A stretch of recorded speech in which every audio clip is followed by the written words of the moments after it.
है ना। इसका प्राइमरी पर्पस क्या होता है कि हम जब किसी डेटा का, है ना, जो हमारे पास टेबुलर फॉर्म में डेटा है उसका डिस्ट्रीब्यूशन हम जानना चाहते हैं, है ना, विजुअलाइज करना चाहते हैं कि ये किस टाइप का डिस्ट्रीब्यूशन है ना। तो उसको हम ग्राफिकली देख सकते हैं हिस्टोग्राम में, है ना। और उसका शेप, तो वही है, ये बोल रहे प्राइमरी पर्पस इसका यही है कि हम एक डेटा डिस्ट्रीब्यूशन को विजुअलाइज कैसे कर सकते हैं, ठीक है ना। और क्या शेप हो सकता है उसका, मेसोकर्टिक हो सकता है, मेसोकर्टिक डिस्ट्रीब्यूशन हो सकता है, लैप्टोकर्टिक डिस्ट्रीब्यूशन हो सकता है, प्लेटिकर्टिक डिस्ट्रीब्यूशन हो सकता है। ये तीन में से ही कोई एक रहता है, ठीक है। तो प्राइमरी पर्पस क्या रहता है, डेटा डिस्ट्रीब्यूशन को समझना। सेकेंडरी पर्पस क्या रहता है हिस्टोग्राम का, आउटलायर आइडेंटिफाई करना, ठीक है ना। तो हिस्टोग्राम से हम आउटलायर भी आइडेंटिफाई करते हैं। थोड़ा सा इसके बारे से पढ़ते हैं।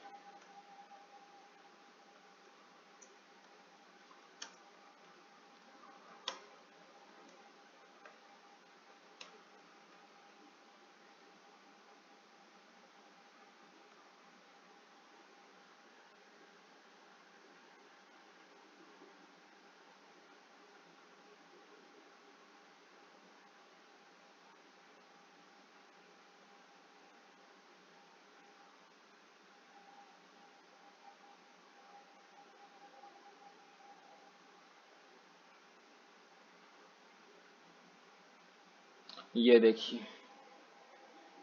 है ना, ये कुछ इमेज आपको दिखाता हूँ मैं।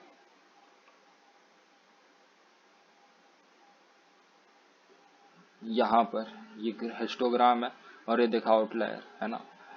ये जनरली डेटा इतने ही रेंज में आपको ज्यादातर डेटा दिख जाते हैं, लेकिन कुछ डेटा ऐसे रहते हैं जो कुछ एक्स्ट्रा ही रहते हैं, ठीक है ना।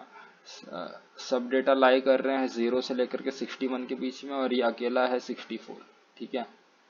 तो ऐसा कुछ, ये देखिए डेटा डेटा लाई कर रहे हैं 0 से 61 के बीच में, और ये अचानक ये 72 वाले जो डेटा है ना, 72 के जो फ्रीक्वेंसी है ये अलग हो जाता है ना। वही वही बोलते हैं ना कि क्लास में इतने सारे स्टूडेंट सब अच्छा परफॉर्म करते हैं लेकिन टॉपर एक ही रहता है, ठीक है ना। तो वही वाला टॉपर क्या हो जाता है, आउटलायर हो जाता है, ठीक है। तो हिस्टोग्राम को आउटलायर आइडेंटिफाई करने के लिए भी यूज किया जाता है। डेंसिटी प्लॉट, डेंसिटी प्लॉट को और क्या बोला जाता है, कर्नल प्लॉट बोलते हैं, और स्मूथन्ड हिस्टोग्राम बोलते हैं, है ना। डेंसिटी प्लॉट इसको देखते हैं। ये देखिए, ये भी हिस्टोग्राम का ही एक मतलब अल्टरनेटिव बोल सकते, अल्टरनेटिव नहीं बोल सकते, एक फॉर्म बोल सकते, एक वेरिएंट बोल सकते हैं। देखिए हिस्टोग्राम का एक वेरिएंट, ठीक है। सेम हिस्टोग्राम ही है लेकिन स्मूथ वर्जन है उसका, ठीक है। ये देखिए, है कि नहीं। तो ये हो गया डेंसिटी प्लॉट और कर्नल प्लॉट या फिर स्मूथन्ड हिस्टोग्राम। फिर आगे जाता है बॉक्स प्लॉट। बॉक्स प्लॉट का प्राइमरी पर्पस क्या होता है, आउटलायर को आइडेंटिफाई करना, ठीक है। और उसका सेकेंडरी पर्पस क्या होता है, डेटा डिस्ट्रीब्यूशन को आइडेंटिफाई करना, ठीक है। और फिर उस और क्या रहते हैं चीजें इसमें, अच्छा, ये आपको इमेजेस के फॉर्म में समझ आएंगे, सब चीजें इमेजेस के फॉर्म में हम देखेंगे। क्वार्टाइल्स बॉक्स प्लॉट में, कुछ बॉक्स प्लॉट और विस्कर प्लॉट भी बोलते हैं, ठीक है। इसमें कुछ टर्मिनोलॉजीज रहती है जिसकी टर्मिनोलॉजीज का नाम है क्वार्टाइल्स, है ना।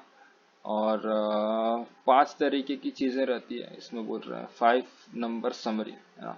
5 बहुत जरूरी चीजें रहती है बोल रहे हैं, लेकिन इसमें तो 6 दिख रहे हैं, ठीक है। तो देखते हैं, इसमें कोई कुछ बहुत बड़ी चीज नहीं, ठीक है।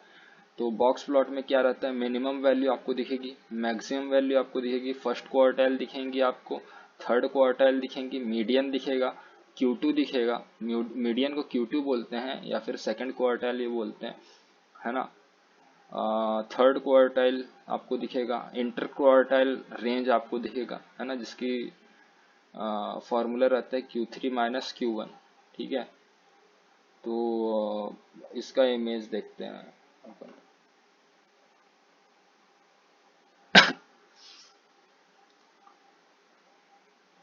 ये है ना, इसमें ज़्यादातर चीज़ें कवर की गई है। ठीक है, इस इमेज में ये देखिए हमारा मीडियन ये बीच में। ठीक है, अगर ये यहाँ पर ये आउटलायर आपको दिख सकते हैं, यहाँ पर आपको आउटलायर्स दिख सकते हैं। ठीक है, ये मिनिमम वैल्यू दिख रही है लेफ्ट साइड में। ठीक है, और ये मैक्सिमम वैल्यू दिख रही है ना। ये हमारा Q1 हो जाता है 25th परसेंटाइल और Q3 हो जाता है 75th परसेंटाइल। ठीक है, ये मीडियन मीडियन अगर बीच में है तो ये इवनली डिस्ट्रीब्यूटेड है, नॉर्मल डिस्ट्रीब्यूटेड है। ठीक है, और बॉक्स प्लॉट का प्राइमरी पर्पस क्या है? आउटलायर आइडेंटिफाई करना। यहाँ से हमको आउटलायर का पता चल रहा है, दिख जाता है ना। जब आप डेटा को डेटा से आप निकालते हो बॉक्स प्लॉट, तो आपको आउटलायर्स दिख जाएंगे, अगर होंगे तो आउटलायर्स दिख जाएंगे। आउटलायर की मिनिमम वैल्यू क्या रहती है? Q1 minus 1.5 multiplied by inter quartile range. ठीक है, ये हो जाता है इंटर क्वार्टाइल रेंज, Q1 से Q3 का बीच का डिस्टेंस। ठीक है, मैक्सिमम वैल्यू क्या रहती है? Q3 plus 1.5 multiplied by inter quartile range. ठीक है, तो ये हमारा हो जाता है बॉक्स प्लॉट। तो इसको आप पॉज करके देख सकते हैं। ठीक है, कोई बहुत बड़ी चीज नहीं है ना। मेन पर्पस याद रखना चाहिए इसका क्या है, अपन को आउटलायर आइडेंटिफाई करने का काम आता है, और डेटा का शेप डिस्ट्रीब्यूशन मतलब डेटा डिस्ट्रीब्यूशन को फाइंड आउट करने के काम आता है। ठीक है, थोड़ा सा बॉक्स प्लॉट के ऊपर और थोड़ा सा देखते हैं। बॉक्स प्लॉट मतलब डेटा डिस्ट्रीब्यूशन के पॉइंट ऑफ व्यू से देखते हैं।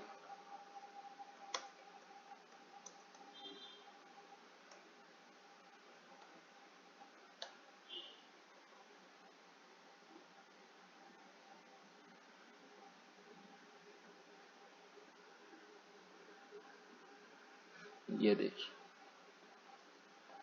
ये इमेज आपको दिखाना चाह रहा था, है ना।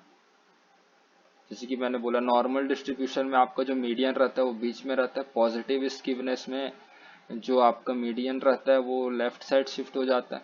ठीक है, और राइट के जो पॉजिटिव स्कीवनेस में मैंने बोला था, पॉजिटिव साइड में आपको डेटा कम दिखेंगे।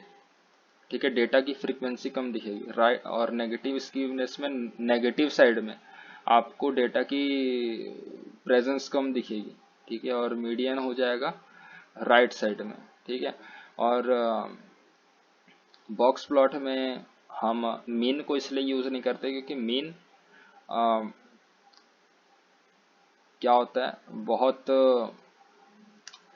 क्या बोलते हैं, इन्फ्लुएंस, बहुत ज्यादा ही इन्फ्लुएंस हो जाता है आउटलायर से। ठीक है, इसके कारण हम बहुत ही ज्यादा आउटलायर से इन्फ्लुएंस हो जाते हैं। इसलिए हम ये जो लाइन हम देख रहे हैं, है ना, ये लाइन, ये मीडियन वाली लाइन है। ठीक है, मीडियन बहुत ज्यादा इफेक्ट नहीं होता, लेकिन मीन बहुत ज्यादा इफेक्ट हो जाता है ना, जिससे प्रॉब्लम हो जाती है हमको ऑब्जर्वेशन। ठीक है, इसलिए मीडियन को हम यूज करते हैं as an analysis, as an target. ठीक है, तो ये हो जाता है हमारा बॉक्स प्लॉट, ये हमारा कंप्लीट हो गया। फिर उसके बाद आते हैं क्यूक्यू प्लॉट में। क्यूक्यू प्लॉट को आल्सो हम बोलते हैं क्वांटाइल क्वांटाइल प्लॉट और नॉर्मल क्यूक्यू प्लॉट। ये क्यूक्यू प्लॉट भी यही है कि लीनियरिटी के बारे से पता करने के काम आता है ना। ये देखिए आपको क्यूक्यू प्लॉट, है ना, इसी को देख करके हम पता करते कि हमारा जो डेटा है वो लीनियर है कि नहीं है। और अगर लीनियर नहीं है तो ट्रांसफॉर्मेशन लगाते हैं हम, log transformation, reciprocal transformation, exponential transformation जैसी चीजें लगाते हैं हम। ठीक है, तो ये होता है हमारा quantile quantile plot, QQ plot और नॉर्मल क्यूक्यू प्लॉट। ठीक है, फिर ये सब हो गए हमारे पूरे 13 टाइप के प्लॉट्स यूनिवेरिएट में। ठीक है, फिर बाईवेरिएट हम जाते हैं। बाईवेरिएट में आता है स्कैटर प्लॉट, है ना। स्कैटर प्लॉट मैंने बताया थे वेरिएंट, एक तो इंडेक्स प्लॉट रहता है ना, स्कैटर प्लॉट का वेरिएंट। ठीक है, और स्कैटर प्लॉट का प्राइमरी पर्पस क्या रहता है? डायरेक्शन, 3 पर्पस रहते हैं, डायरेक्शन, स्ट्रेंथ और लीनियर है कि नॉन लीनियर है डेटा। ठीक है, प्राइमरी पर्पस में देखते हैं डायरेक्शन, डायरेक्शन पॉजिटिव है कि नेगेटिव है कि